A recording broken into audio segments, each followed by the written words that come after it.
નમસ્કાર મિત્રો, જય શ્રી કૃષ્ણ, જય માતાજી, હર હર મહાદેવ. કેમ છો બધા? સ્વાગત છે તમારું અમારા યુટ્યુબ ચેનલની અંદર. આજે વાર છે શુક્રવાર અને ભાદરવો મહિનો ને આજે છે ત્રીજ અને આજે છે કેવડા ત્રીજનું પૂજન વ્રત છે. ઘણા લોકો રહેતા હોય છે કેવડા ત્રીજ, તો આજે માટે એનો બહુ ખાસ દિવસ છે. કેવડા ત્રીજના દિવસે મહાદેવનું પૂજન આપણે ખાસ કરતા હોય છે અને બહુ સારો દિવસ છે. સાથે સાથે છે આજે વરા જયંતિ અને વારા જયંતિ, બે જયંતિ આજે છે, વરા અને વારા. અર્થ બેનો અલગ છે. વરા અવતાર જેને આપણે ભગવાન વિષ્ણુનો પહેલો અવતાર જેને આપણે ગણીએ છીએ એ આજે છે. તો બધાને એની શુભકામના અને આજના તમને મારા મંદિરના દર્શન કરાવું ભગવાનના. આજના દર્શન છે અને અત્યારે વાગી ગયા છે 10:30 અને સાથે હજી અમારે નાસ્તા પાણી બાકી છે.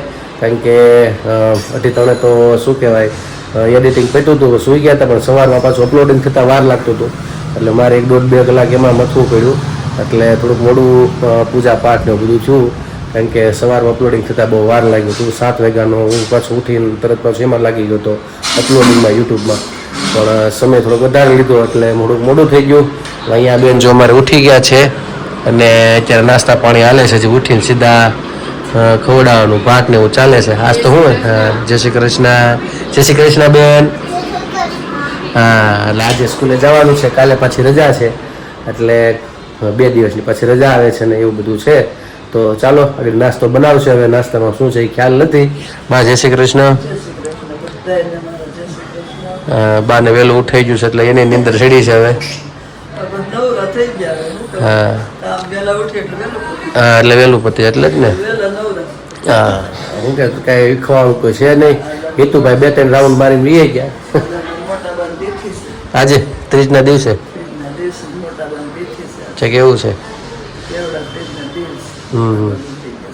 સરસ. ત્યાં કંઈક કરવાનું છે ને? છે છે છે તો એવું છે. ચાલો નાસ્તામાં તો થોડું કાંઈક હવે ભૂખ તો લાગી છે. હવે 10:30 છે, કંઈ ખબર નથી શું કરવું, પણ થોડું ખાઈ લઈ. બપોર થોડાક મોડા જમશું, કંઈક કરશું. અત્યારે તો બેનને તૈયાર કરી લે, પછી નાસ્તા પાણી કરી લે, પછી બેનને મૂકવા જવાના સ્કૂલે. ને આજે તો કંઈ છે નહીં, કાલથી કામકાજ હવે ચાલુ થશે પાછા. કાલે છે ગણેશ ચોથ એટલે કાલથી આજ તો બધા ગણપતિ લઈ આવશે ઘરે, ગણપતિ દાદાને પધરાવશે અને કાલે સવારમાં પૂજન બધા થશે ચાલુ, પછી ધીમે ધીમે કથાવું અને એવું બધું રહેશે. એટલે આ 10 દિવસ 15 દિવસ આપણે આ પૂરા થશે, ત્યાર પછી તરત નવરાત્રિ આવશે. એટલે હવે આપણે સમયાંતર આવા જ કરશે નવા તહેવારો. એટલે હા, હજી શ્રાદ્ધ 15 દિવસ લઈ આવે, 10 દિવસ આવે પછી શ્રાદ્ધ પૂરા થાય નવરાત્રિ, તરત પછી દિવાળી. હા, 20 દિવાળી દી એમ ને છે. હા હા, એ રીતનો સમય છે. હવે આ વખતે જોઈએ પાછું માહોલ. આ વખતે ધંધાનો અહીંયા બહુ ઠંડો છે સુરતમાં. બાકી જો કે બધે છે આવું, બધાના ફોન બોન આવતો અલગ અલગ ગામડેથી શહેરમાંથી, એટલે વાતચીત કરતા હોય. એટલે માર્કેટ બધે ખરાબ છે અત્યારે. કોઈ પણ ધંધાર્થીઓ માટે, વેપારીઓ માટે, નોકરીઓમાં તરત અત્યારે છૂટા કરી દે જલ્દી. એટલે દિવાળી માહોલ આમ જુઓ તો થોડો ખરાબ કહેવાય. અને ખાસ અહીંયા સુરતમાં તો કંઈક હીરા ને લીરા કહેવત છે. અત્યારે બિચારા બેમાં તકલીફ છે અને સમય દિવાળીનો. હવે ગામડે અત્યારે વરસાદ થઈ જાય તો અતિવૃષ્ટિ થઈ ગઈ પાછી, એટલે વરસાદી વધારે, ન્યાય બધું બગાડ, બધું બિચારા હજી મહેનત કરી ખેડૂતોએ એ બધું હાવ પાણી ફરી ગયું છે, એવી બધી હાલત છે. અને જ્યાં નથી વરસાદ ત્યાં હચોડો નથી, એટલે આવી બધી તકલીફો છે. પણ દિવાળી બધાની સારી જાય એવી ભગવાન પાસે પ્રાર્થના કરશું આપણે. અને બધા શું આનંદ કરે બાળકો સાથે, નવા કપડાં. આપણે તો નિયમ અનુસાર બધા આપણે દિવાળી બધા આપણા માટે બહુ મોટો દિવસ, એટલા માટે. ચાલો જાય, ચાની તૈયારી ચાલુ થઈ ગઈ છે. વાહ, પનીર તો ઘેરે બનાવ્યું ને.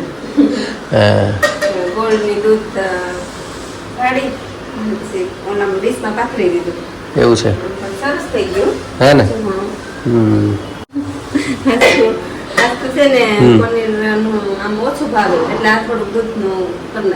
છે સરસ. લ્યો ચાલો, તો શાકભાજી થઈ ગયા છે ને અમે થોડીક રોટલી 2 કટક બટક કરી લઈ. ચાલો તમે પણ નાસ્તા પાણી કરવા. તો અત્યારે વાગી ગયા છે 12:30 અને જો અહીંયા અમારે રસોઈ બની ગઈ છે. રસોઈનો ગળવાનો ખાવાનો તૈયાર થઈ ગયો છે અને અહીંયા ધીમે ધીમે દાળ ગરમ કરવા મૂકેલી છે. અને ભગવાનનું થાળ અહીંયા ભરાઈ ગયો છે. ચાલો તો ભગવાનને પહેલાં આપણે જમાડી દઈએ અને પછી બધા જમવા બેસશે ધીમે ધીમે. મને તો જે કંઈ ભૂખ નથી, મારે તો 1.5-2 કલાક થઈ જ નાસ્તા કર્યો એટલે. હા પણ બે તો જાઉં બીજું. હા તો બતાવી રાખજે જ્યાં બીજું હોય હું. હાલે ચાલો તો પહેલાં ભગવાનને જમાડી દઈ.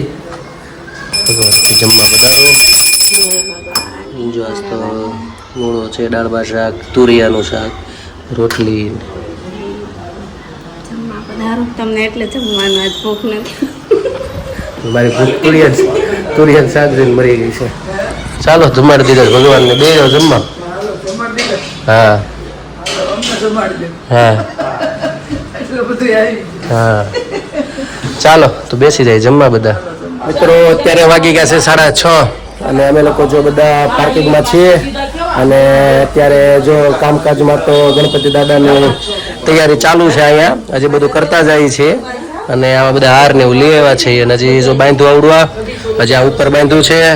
આમ ગરબી જેવું કર્યું છે. ગણપતિ દાદાએ પહેલાં મોટું કરવું હતું પણ એમાં અમારે જે બાંધવાનું હતું આવ્યું નહીં, કારણ કે આ ભાગ બહાર આવે એટલે બાંધવાનું થોડુંક કેવડાવતું હતું એટલે પછી પાછો ફેરફાર કર્યો. એટલે એમાંથી કાઢીને પછી જો આમાં કર્યા એટલે હવે આમાં બધું ગોઠવીશું અને આમાં થઈ જાય એટલે પછી આગળ બધું અંદર ને બહાર ને બધું ગોઠવી દેવું. અત્યારે આવ્યા છે મારા ફુવા. આજે હર હર મહાદેવ. મારા ફઈ ને ફુવા આવ્યા છે. આજે મારા દાદીમાની તિથિ છે, મતલબ આજે ઓફ થઈ ગયા હતા એટલે આજે એ તિથિ છે ને બેન ક્રિયા કરી હતી, મરણ તિથિ છે આજે.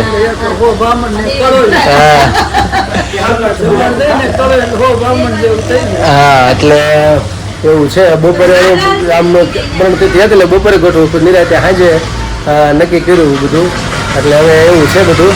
તો ચાલો પેલા આ બધી તૈયારી કરી પછી કેવું લાગે હું તમને બતાડીશ. હજી ધીમે ધીમે જો અહીંયા હજી નીચે ગોઠવશું, સ્થાપન કરશું અને બધું કરશું. સવારમાં પછી તો પૂજામાં તો અમે તો હાજર નહીં હોય. ધવલની તો હશે તો કરી નાખશે, કારણ કે અમારે જવાનું 3 જગ્યાએ મારે જવાનું છે, 4-5 જગ્યાએ મારા પપ્પાને જવાનું છે. કાલે આખો દિવસ એમાં રહેશે. કાલે તો શું છે આખું સુરત નહીં પણ આમ ભારત આખું ગણપતિમય બની જાય બધી જગ્યાએ. ખાસ મહારાષ્ટ્રની અંદર તો ખાસ આનું પૂજન જબરજસ્ત. અત્યારે ગામડે બધું અહીંયા આપણે સૌરાષ્ટ્રમાં થવા મળ્યું છે એવું બધું છે. હવે અત્યારે આવડા રીતે હાર ગોઠવી દીધા છે તો અહીંયા બધું કંઈક ગોઠવીશું. લાઇટ બાઇટ આપણે લાઇટ ને એવું છે કઈ હે લાઇટ છે આપણે ઓલી સિરીઝ ગોઠવી દેવું. ઈ ત્યાં રખાય એમ બે બાજુ ટુકડા અડધા રખાય એટલા બધા નહીં છે હજી કેવું. હા તો રેડી તો હાલે. આ બસ એ બરોબર છે. એમ જ કરાય. હા એમ નહીં આગળ કર્યું તેમ જ.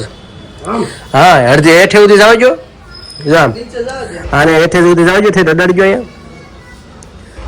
એમ નહીં અહીંયા હજી જાવજો, હજી હાથ મૂકી દો. હા હજી જાવજો બસ. અહીંયા કરીને અડધું અહીંયા કરી નાખો, ઓલું બીજું અહીંયા લઈ લો આખું હેઠે. હા જો એમ થઈ જાય ને તોરણ જેવું થઈ જાય. હા બસ એ રીતે ત્યાં. હા હા બસ એમ કરી નાખવાનું. હા પીનું પડી છે.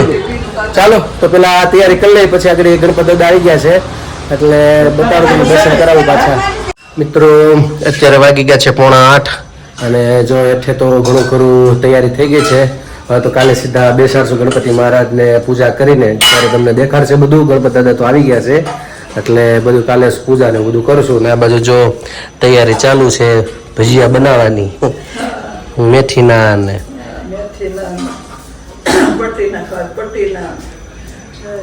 બે ત્રણ ઓલા ચટણી નાખીને કરવાના છે ને આમાં ઓલા બે પટ્ટીઓ વાળા નહીં. ઠીક બટાકાનું શાક છે. સરસ લ્યો. ચાલો તો જો અહીંયા ભજીયાની તૈયારી ચાલુ છે. તેલ મૂકી દીધું છે અને બીજું બનાવ્યું છે. શું બનાવ્યું છે? હું બરેજની દૂધપાક પૂરી કરીશ. સારું હાલો. હા એટલે તો બરોબર છે, વાંધો નહીં. એટલે એક તેલ મેં બે હારે તાતું છે બધું. એવું છે? હા તો એવું રાખીએ હાલો. બીજું કોને દૂધ પાક પૂરી ભાવે ને કોણ ન ભાવે કોમેન્ટમાં લખજો. મને ઓછી ભાવે રોટલી જોઈ. હવે આપણે હાલી જાય ભજીયા છે ભજીયા આવી ગયા એટલે હા આજ તો એનું એકદમ ફઈનું હાલે ને એટલે મારા દાદીમાં પણ નારાજ થઈ ગયા હોય તો હા લાસ્ટ તો પેલા હસવા પડી છે એટલે એવું છે. તિથિ છે એને બેરેજ બહુ ભાવતી હે ને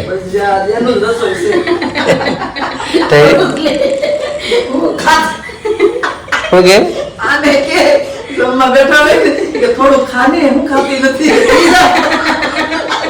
બીજે જાવ તો એમ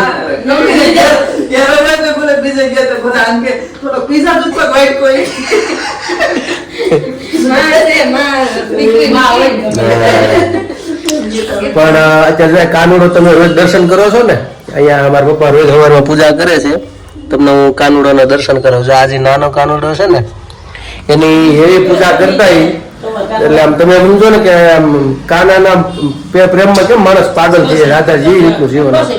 સવારમાં 3:30 ઉઠી જાય અને એની પૂજા ચાલુ કરે. પાછું ઉંમર થઈ ગઈ અમુક વસ્તુ ક્યારેક દેખાય નહીં વાસળી પડી હોય ખોવા જાય તો કાનુડા એને બાંધે હે હા વાસળી ખોવાય તો રોવા મળે. પણ જે વસ્તુ પાછી બનાવી એ બધું પાછું ધરવાનું અને કોઈ પણ વસ્તુ સવારમાં એ લાગી જાય ને પછી ઓલો ધૂળેટીનો ટાઈમ આવે તો કેસુડા અમને ગોતવાનું કે એની ધૂળેટી રમે ભગવાન હારે. એટલે આમ જેમ નાના બાળક હારે જેમ જીવન એવું રાખું સતત. એટલે આજે એની જે પુનાઈ છે એની પુનાઈ છે. હા નંદભાઈ ભગવાન ને હા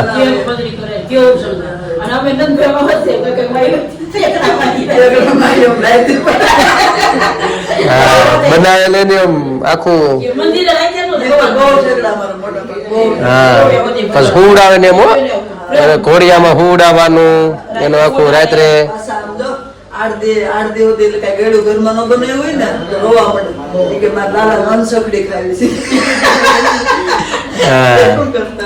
પણ એને આખું જીવન કૃષ્ણમય હતું.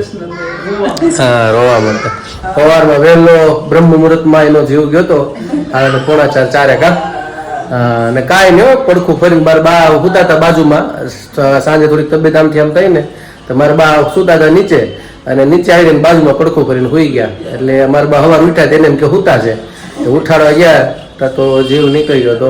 પણ એનું જીવન એટલે એ અને એક મારા પપ્પાના મામા પબલુ દાદા એટલે મારા દાદીમાના ભાઈ એ આમ સાંભળતા નહીં પણ એના મોઢામાં એક જ શબ્દ કાળિયો ઠાકર. અને એ આમ એમ અમે વાતું સાંભળતા અમે કે આમ ભગવાન એને વાતું કરતા એવું જીવન એનું સાત્વિક હે ને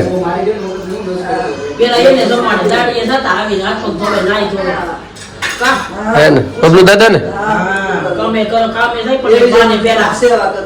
હે ને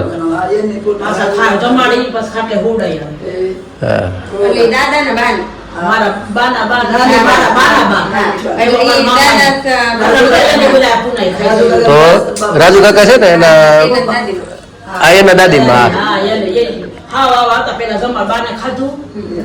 પણ ભગવાન આમ એનું કાનુડા સિવાય કઈ નહીં કાળિયો ઠાકર એક જ શબ્દ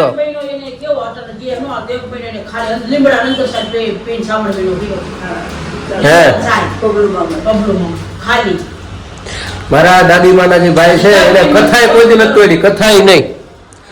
સત્યનારાયણ ભગવાનની કથા દર પૂનમે ફિક્સ પછી નાની એવી નહીં હો મોટી જ કરવાની.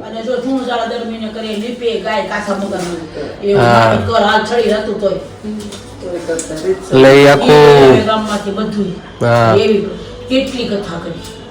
દર પૂનમે ફિક્સ દર મહિને ગમે ત્યાં હોય જે માંડોળ આવી જ જવાનું ફિક્સ જ. હા એટલે બેયની ભક્તિ એવી હતી. મોટાબાની એવી હતી એટલે હું દાદીમાં છે મોટાબા કહું છું. એટલે ઘણા એમ ભાભુને મોટાબા કહેતા હોય અમુક સમાજમાં એવું છે એટલે હું દાદીમાને મોટાબા કહું. અને મારા પપ્પાના મામા એટલે મારા દાદીમાના ભાઈ એનું જીવન એવું કાળે ઠાકર સિવાય વાત નહીં. ચાલો મિત્રો તો જો રસોઈ તો બની ગઈ છે અને જમવા બેસી ગયા છે અમે બધા. મારા ફુવા અને ફઈ ને મારા બા ની બધા પછી બે છે. અહીંયા જો મારા ફુવા બે ગયા છે મોપા અને ધવલ ને અમે બધા બે ગયા છે જમવામાં. જો અત્યારે બેરેજની બનાવી છે દૂધ પાક. નમસ્કાર મિત્રો, તો જો અમે બધા જમીને બધા ફ્રી થઈ ગયા છીએ અને આજે તો એમાં એવું છે મારા ભાઈ ફુવાની બધા આવ્યા હતા અને મારા દાદીમાનું આજે મરણતિથિ હતી એટલે મારા ભાઈને જમવાનું હતું અહીંયા એટલે કહે ને કે ભાઈ 100 બ્રાહ્મણ અને 1 કળોઈ આપણે આવે એટલે મારા ભાઈબા જ હતા એ બાજુમાં છે એટલે સાથે બધાને આનંદ આવ્યો અને આજે દાદીમાને બધાને યાદ કર્યા. ખાસ તમને મને એટલું લાગે છે કે તમને આજે વિડીયો બહુ ગમશે કારણ કે આજે મારી દાદીમાનું જે જીવન હતું, કૃષ્ણ પ્રત્યેનો પ્રેમ હતો, મારા દાદીમાના ભાઈનું પણ જે અમે પુટલું દાદા કહેતા અને એટલે મારા પપ્પાના મામા સગા અને એનું જીવન પણ એવું હતું. ગમે એવો તાજ તડકો ચોમાસું ગમે એવું હોય, પૂનમના દિવસે કથા કરવાની એટલે કરવાની. આનો 17 વર્ષોથી નિયમ જે સત્યનારાયણ ભગવાનની કથામાં આવે છે કે ભાઈ સાધુ વાણિયાએ, કઠિયારાએ, બ્રાહ્મણે જે પૂનમના દિવસે, મકર સંક્રાંતિના દિવસે બધી કથા કરતા એનું ફળ જે પણ 100% એનું ફળ મળે એમાં અમે આ અનુભવ અમારી આંખે જોયેલો છે. અને એનું જીવન તો સતત ઈશ્વરમય. એ આખો દિવસ કાળિયો ઠાકર કહેતા રહેતા અને મારી દાદીમા એમ હતા, એને બસ કૃષ્ણ જ બહુ પ્રિય હતા એટલે એનું જે જીવન ભક્તિમય હતું. આજે સંસ્કાર અમારો કંઈક ધર્મની અંદર છે તો એ દાદીમા અને દાદાના બધા વારસાગત આ બધું આવે કે ને ભાઈ લોહીમાં. તો જો એ ધર્મ છે તો એ ધર્મ અમને વારસાગત મળ્યો તો મારા દાદીમા તરફથી એને પણ બહુ બધું ગાવું ગમતું અને મારા ગામના જ્યારે બધાનો પ્રેમ પણ એવો મળતો. તો આવું બધું હતું. તો ચાલો આપણે એક ગીત ગાયેલું છે મારી બાએ અને મારા ભાઈ બાએ, પણ એ આજના વિડીયોમાં નહીં કાલના વિડીયોમાં મૂકીશ કારણ કે એટલા માટે કારણ કે આજે વિડીયો મોટો થાય એમ છે એટલે મેં નક્કી કર્યું બહુ મસ્ત ગાયેલું છે પણ આ વિડીયો બહુ મોટો થાય એમ હતો એટલે મેં આમનું નથી રાખતો. કાલે તમને એ ગીત મૂકીશ, બહુ ગણપતિ મહારાજ ઉપર છે, તમને બહુ ગમશે સાંભળવું. તો કાલના વિડીયો જે બનાવીશ એમાં એ મૂકીશ તો તમે સાંભળજો ત્યારે. અત્યારે આજનો આપણે જે પ્રશ્ન છે એને આપણે આગળ વધીએ. તો ગઈકાલે મેં જે પ્રશ્ન પૂછ્યો હતો કે 5 પાંડવના માતા પિતાનું નામ શું હતું, તો આમ તો આપણે એમ બોલીએ કે ભાઈ માં કુંતી માતા અને પાંડુ રાજા, આપણે આમ આવી રીતે બોલતા. પણ આપણને ખ્યાલ છે કે માતા કુંતી હતા તો એને જ્યારે લગ્ન નહોતા થયા એ પહેલા એક ઋષિની સેવા કરીને પિતાની ઘરે આવ્યા હતા અને એને આશીર્વાદ આપ્યા હતા અને એક વરદાન આપ્યું હતું. એટલે એ વરદાનમાં એ ધારે તો જેને દેવને બોલાવે અને એને પછી પુત્ર આપણે ખબર છે કે અંગરાજ કર્ણ હતા જે આપણે દાનવીર કર્ણ કહીશ. અને ખાસ જે આ ભૂમિ અમે સૂર્યપુર ભૂમિમાં જે રહીએ છીએ એ અંગરાજ કર્ણની જ ભૂમિ છે. તો અહીંયા વિચારો તમારા દાનવીર જેવા બની જાય એટલી આ પવિત્ર ભૂમિ છે. તો એના પણ પુત્ર હતા પણ એ કુંવારી હતા માતા કુંતામાં એટલે એને તેને નદીમાં વહાવી દે છે. પછી આપણને બધાને ખ્યાલ છે કે કોઈ બીજા એમને પાલન પોષણ કરે છે અને પરશુરામજી એના ગુરુ બને છે. તો એ આગળનું છે. પણ જે આ 5 પાંડવ આપણે બોલીએ છીએ તેમના માતા અને પિતાનું નામ આપણે છે તો તમને હું જણાવી દઉં. તો જે યુધિષ્ઠિર હતા એમના પિતાનું નામ છે ધર્મદેવ. ભીમ હતા તો એમના પિતાનું નામ છે વાયુદેવ. અર્જુન હતા તો એમના પિતાનું નામ છે ઇન્દ્રદેવ. અને સહદેવ અને નકુલ એમના પિતા છે અશ્વિની કુમારો. તો આ એમના પિતા હતા. અને યુધિષ્ઠિર, ભીમ અને અર્જુન એમની માતાનું નામ માતા કુંતા છે અને સહદેવ અને નકુલ એમની માતાનું નામ માદ્રીજી છે. તો આ એમના માતા અને પિતાનું નામ આપણે પાંડુરાજના પુત્ર એટલે પાંડુપુત્ર કહેવાય છે. પણ એને જે એની પાસે જે મંત્ર હતા, મંત્રથી આ બાળકોને ઉત્પન્ન કરેલા હતા એ આપણે સર્વ જાણીએ છીએ. અને શ્રાપ લાગ્યો તો પાંડુ રાજાને અને જ્યારે જંગલમાં ગયા ઋષિઓનો શિકાર કરવા ગયા હરણાનો અને ભૂલથી જે ઋષિ યુગલ હતું એના ઉપર એ બાણ ચડાવીને શ્રાપ આપે છે કે જ્યારે પણ આવું તમે એકબીજા પતિ પત્ની પ્રેમ કરશો ત્યારે તમે પણ મૃત્યુ પામશો. આ બધું શ્રાપ એને મળે છે, આપણને ખ્યાલ છે અને મૃત્યુ પામે છે. જ્યારે પછી આ જરૂર હોય છે ત્યારે આ મંત્ર એને યાદ આવે છે માતા કુંતીને અને એમના થકી અલગ અલગ દેવ થકી આ બાળકો આપણને આવે છે. આપણે યુદ્ધ જોયું, મહાભારત, એ બધું આપણે આની અંદર કથા જાણીએ છીએ. તો આજનો આ જવાબ હતો. આશા કરું છું કે બધાને સમજાઈ ગયો છે જવાબ. જેને જવાબ આપેલો છે એમના હું તમને નામ કહું છું. તો સૌથી પહેલા છે છબીલભાઈ જુનાગઢથી છે, શારદાબેન ઉનાથી છે, દક્ષાબેન કુંડલાથી છે, ચતુરભાઈ અમદાવાદથી છે અને ભાવનગરથી ઘનશ્યામભાઈ. તો બધાનો ખૂબ ખૂબ આભાર. અને ચતુરભાઈ છે અને ઘનશ્યામભાઈ કદાચ નવા, ચતુરભાઈ કદાચ નવા છે, ઘનશ્યામભાઈ વખત જવાબ આપેલો છે. તો બધાનો ખૂબ ખૂબ આભાર ધર્મ પ્રશ્નોત્તરીની અંદર ભાગ લેવા બદલ. આજનો મારો આ જવાબ હતો. હવે આજનો મારો નવો પ્રશ્ન એવું તમને પૂછવા જઈ રહ્યો છું. તો આપણે કાલથી ગણેશ ચતુર્થી ચાલુ થાય છે, 10 દિવસ ભગવાન ગણપતિ મહારાજનું પૂજન કરશું. તો એના થકી જ એક પ્રશ્ન પૂછી લઉં કે ગણપતિ મહારાજ છે એનો પરિવારની અંદર કોણ કોણ છે? એના આપણે કહીએ ને એના પરિવારમાં કોણ કોણ છે, એનો પરિવાર કોણ છે? ગણપતિ મહારાજ છે એના પરિવારમાં બીજું કોણ કોણ છે? આખા પરિવારનું જો નામ આવડતું મને કોમેન્ટમાં જણાવજો એટલે હું તમને કાલે તેનું જવાબ આપણે લેશું. પણ જોઈને ખ્યાલ છે એ મને કોમેન્ટમાં બધા જવાબ આપજો. બધા જેટલું બને એટલું આ પ્રશ્નોત્તરને બધા લાભ લેજો. એટલે તમને આશા કરું છું પ્રશ્ન પણ તમને લોકોને સમજાઈ ગયો છે. હજી એક વખત બોલી દો, ગણપતિ મહારાજનો પરિવારમાં કોણ કોણ છે, આ તમારે મને જવાબ આપવાનો છે. તો મિત્રો બસ મારા બ્લોગને આજે વિરામ આપું છું. કાલે ફરી મળીશું. અને હા, અગાઉ બધાને, આમ તો અગાઉ ન કહે, તમે કાલે જોશો એટલે કાલે તો ગણેશ ચતુર્થી છે, એટલે બધાને ફરીથી તેની શુભકામના. ભગવાન ગણપતિ મહારાજ તમારા પરિવારની અંદર, કુટુંબની અંદર, વ્યવસાયની અંદર, ધંધાની અંદર, જ્યાં ત્યાં તમે છો, તમને બધાને પ્રગતિ ભગવાન આપે, તમારા ઘરની અંદર બધાને સુખ શાંતિ આપે એવી શુભકામના. 10 દિવસ ગણપતિ મહારાજ આપણી ઘેર વધારે એવા આશીર્વાદ ભગવાન તરફથી તમને મળે એવા ભગવાનને પ્રાર્થના. તો બસ આજે મારા બ્લોગને વિરામ આપું છું. કાલે ફરી મળીશું નવી મસ્તી સાથે, નવી વાતો સાથે. અમારી ચેનલને તમે અને હા, કોમેન્ટમાં તમારો જવાબ આપજો, પ્રેમ આપજો, સહકાર આપજો. જો તમે નવા છો તો સબસ્ક્રાઇબ કરવાનું ના ભૂલતા. તો આજ માટે એટલું. આવજો. જય શ્રી કૃષ્ણ. આવજો. જય શ્રી કૃષ્ણ. Good night. અમારા ચેનલ તમે ગુડ નાઇટ. ડન. ડન.